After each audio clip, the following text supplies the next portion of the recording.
Di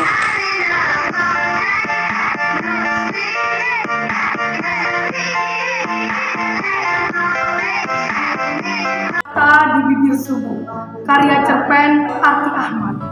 Suara azan subuh terdengar, merambat dari corong pelantang suara di masjid, bergetar masuk ke dalam gendang telinga orang-orang yang masih terlelap. Suara Pak Modin yang terdengar lantang itu juga ditangkap telinga Muzaini. Azan masih terdengar menggelitik telinga Muzaini, tapi meski azan itu masuk ke telinga dan mengetuk-ketuk gendang telinganya, Muzaini seakan tak berdaya. Matanya seolah terkena getah nangka, lengket, sulit untuk dibuka. Muzaini berusaha membuka mata, namun rasa kantuk yang dirasakannya sangat keterlaluan. Muzaini tak kuasa melawan, dia kembali bergelung di tilam. Suara azan Pak Modin telah resap, subuh telah lama lewat. Dalam mimpi di kepalanya, Muzaini ini menangkap bayang Wak Rohim. Dulu saat dia masih anak-anak, Wak Rohim gurunya mengaji di surau desa. Dalam gambar di mimpinya itu, Wak Rohim berdiri membawa rotan yang dipergunakan untuk memukul pantat para muridnya yang hanya main-main saat mengaji. Muzaini tergagap ketika melihat Wak Rohim berjalan ke arahnya. Rotan di tangannya diayun-ayunkan, bibirnya tersenyum simpul.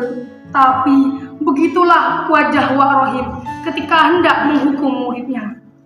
"Muz, kau tak menjalankan perintah Allah dengan baik ya? Kau meleng ya?" Suara Wak Rohim terdengar lantang. Muzaini tak kuasa menjawab, dia hanya menggeleng-geleng. Wajahnya pucat pasi, keringat dinginnya mengalir. "Kau Muzaini Syamsuddin, berani tak menjalankan perintah Gusti Allah? Muridku yang dulu berjanji akan menjadi manusia baik. Kau bohong denganku." Wak Rohim semakin dekat.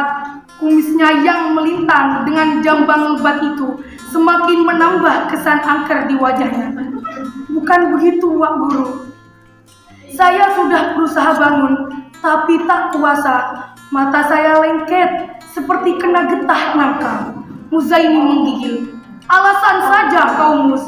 Menyesal aku dulu tak memukulmu lebih keras dengan rotan ini. Kini kau jadi seorang pembangkang." Wak Rohim mengangkat rotannya tinggi-tinggi. Muzaini ingin berlari menghindar, tapi tak bisa. Tangan kiri Wak Rohim menggamit lengannya. Tangan itu mencekera Muzaini erat-erat. Napas Muzaini tersenggal, tapi dia seolah tak memiliki tenaga untuk lari dari Wak Rohim. Muzaini tak mengerti mengapa Wak Rohim datang di mimpinya hari ini. Dengan keadaan yang membuatnya berdiri pula. Sudah lama sejak ia bekerja di luar kota, orang-orang di desanya teramat jarang berkunjung ke mimpinya. Muzaini saban malam memang bermimpi di saat tidur, tapi itu bukan memimpikan orang-orang di desanya yang telah lama ia kenal.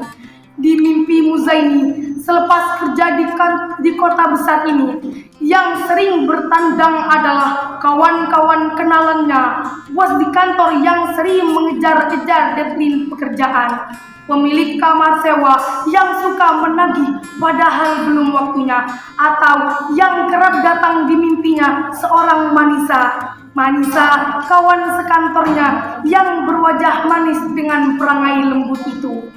Wajah yang menjadi kembang tidur Muzaini bahkan selepas pertama kali mereka berjumpa. "Mus, betapa berubahnya engkau sekarang ini. Aku tak menduga kau akan berubah seperti sekarang." Wak Rohim menurunkan tangannya yang memegang rotan.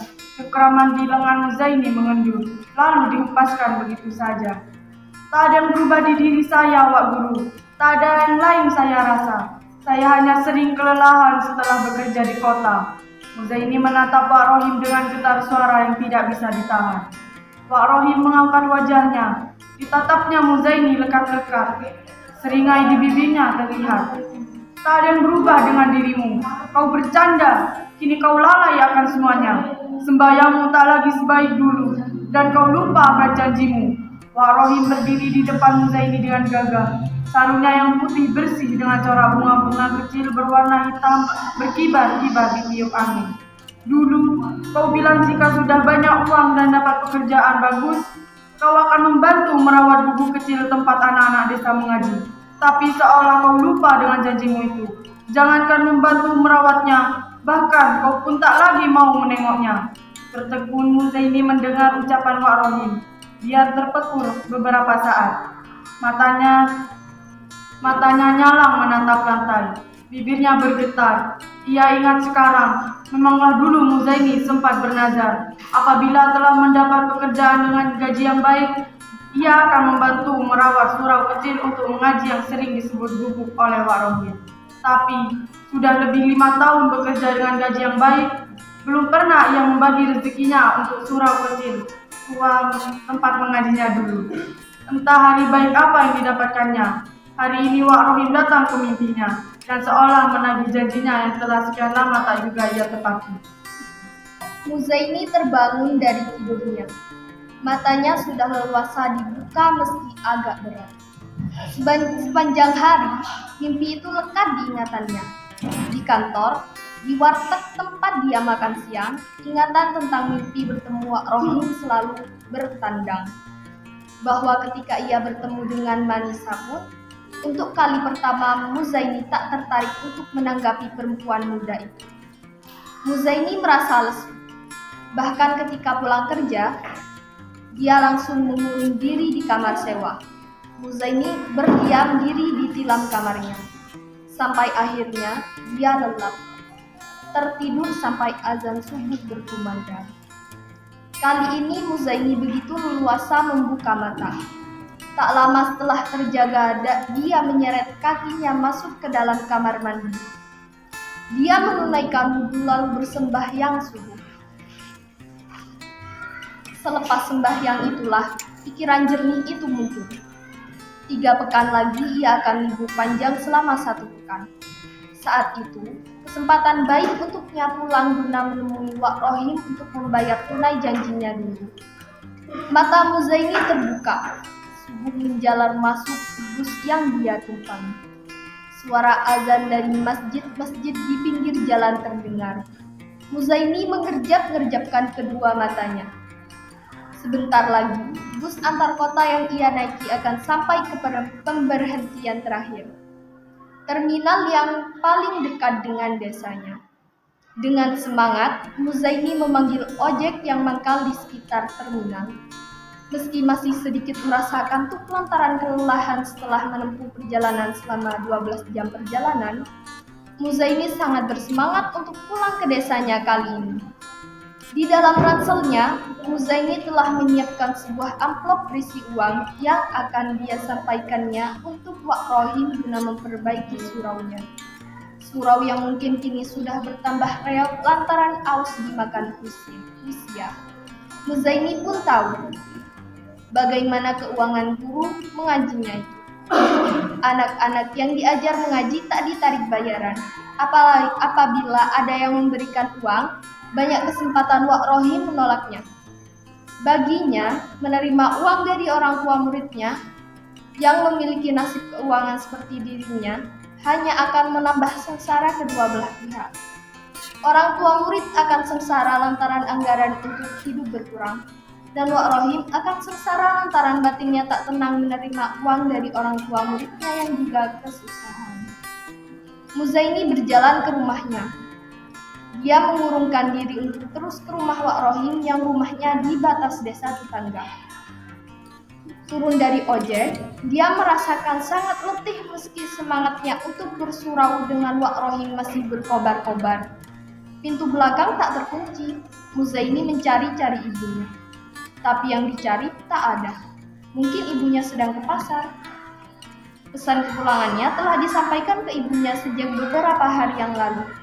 Namun Muzaini tak mengatakan bahwa ia perlu juga bertemu Wak Rohim. Lepas siang, Muzaini baru berkesempatan untuk pergi keluar rumah. Ibu sedang ada tamu untuk membicarakan pekerjaan. Mungkin itu pembeli yang akan membeli beras hasil panen milik ibu. Diam-diam, Muzaini pergi ke rumah Wak Rohim. Tapi di tengah jalan, ia bertemu beberapa orang. Mereka berduyun-duyun berjalan ke arah rumah Wak Rohim. Muzaini melihat mereka dengan tatapan dingin. Seorang anak muda berusia belasan tahun juga turut berjalan ke rumah Wak Rohim. Dengan cepat, Muzaini bertanya, "Mau kemana kalian ini? Kenapa beramai-ramai?" Muzaini bertanya sembari tersenyum ramah. "Oh Bang Mus, iya, kami akan ke rumah Wak Rohim," sahut pemuda itu sambil menyalami Muzaini. Muzaini semakin kebingungan. "Ada acara apakah di rumah Wak Rohim?" "Wak Guru Rohim sudah menghadap Gusti Allah," sahut pemuda itu sambil menatap Muzaini dengan tatapan terheran-heran. Ia tak menyangka kalau Muzaini belum tahu bahwa Wak Guru Rohim sudah meninggal. Muzaini tak bisa berkata-kata. Kepalanya mendadak pening. Kabar yang ia terima seolah menggetarkan hatinya. Dengan langkah yang seakan limbung, Muzaini berjalan ke arah rumah Wak Rohim. Di sana orang-orang sudah banyak yang datang. Doa dihantarkan untuk Wak Rohim. Tangis Muzaini tak bisa ditahan. Penyesalan semakin menjadi ketika melihat surau kecil tempat Wak Rohim mengaji telah rubuh. "Muzaini, kau juga kesini ternyata." Muzaini menoleh. Ibunya sudah berdiri di belakang tubuhnya. "Ibu, kenapa tak berbagi kabar jika Wak Rohim sudah meninggal?" tanya Muzaini sambil gelisah. "Ibu lupa mau mengabarkan denganmu. Tiap kali ibu telepon, kau selalu cepat-cepat menutup lantaran sibuk. Setelahnya, ibu selalu lupa mengabarimu." Ibunya mengamati Muzaini dengan iba. Mata Muzaini menyapu rumah Wak Rohim dan surau tempatnya mengaji dulu. Surau itu kini hanya tinggal puing-puing yang menyisakan kayu-kayu tua yang sudah lapuk. Tangis Muzaini tak bisa berhenti.